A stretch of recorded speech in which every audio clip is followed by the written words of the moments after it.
I'm gonna share 3 very good reasons why I think this is the best.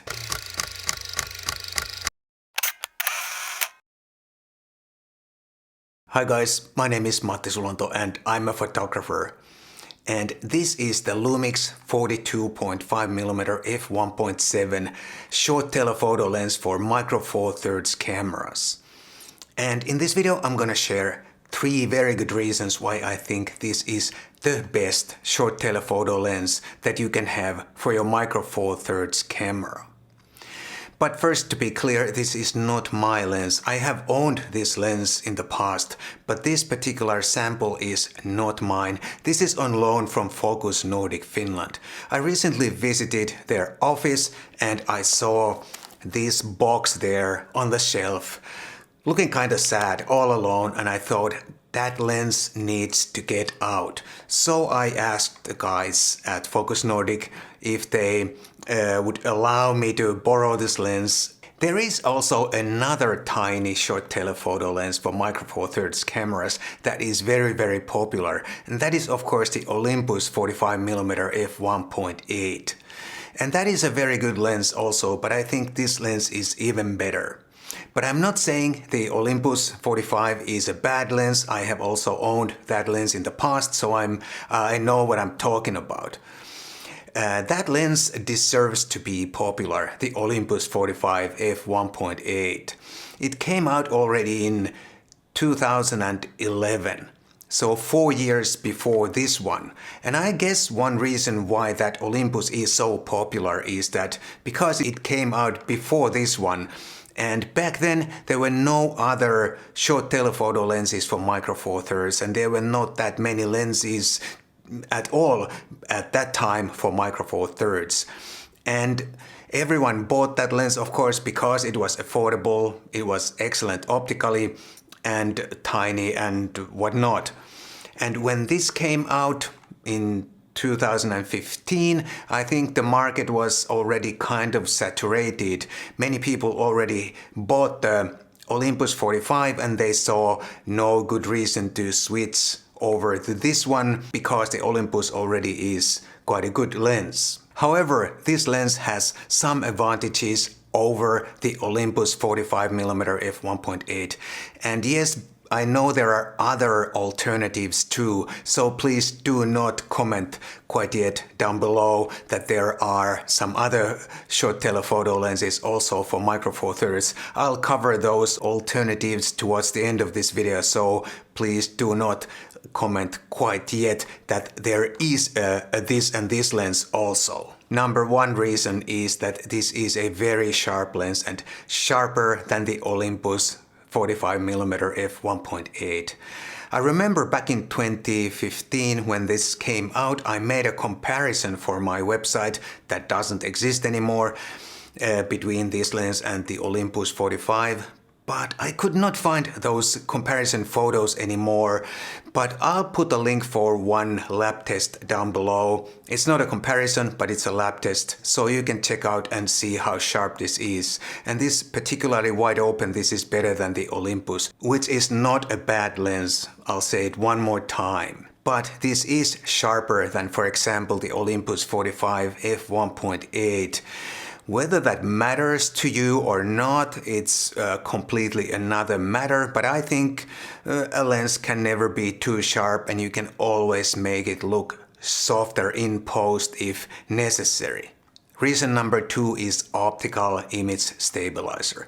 This lens has a built-in optical image stabilizer, which is a big advantage in those low light situations or any situation that demands a little bit longer shutter speed. And especially if you happen to have a non-stabilized camera body like this Lumix GX880, with this lens you'll get a stabilized combo, which is a big advantage, at least to me. This lens is also Power OIS compatible, so if you happen to have a stabilized Lumix camera body, you'll get that double stabilization, which is superb for both photo and video. Another big advantage, at least for Lumix users. The reason number 3 is the minimum focusing distance, which is 0.31 meters. In comparison, for example, the minimum focusing distance for the Olympus 45 f1.8 is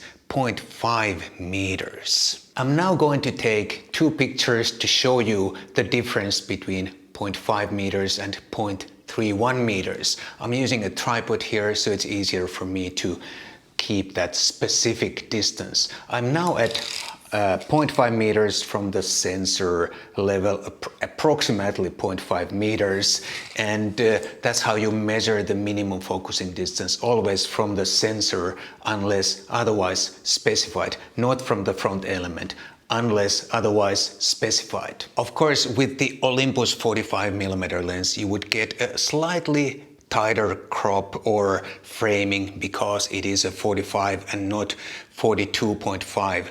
But these two examples will show you the difference between 0.5 and 0.31 meters well enough. Alright, let me check this distance one more time.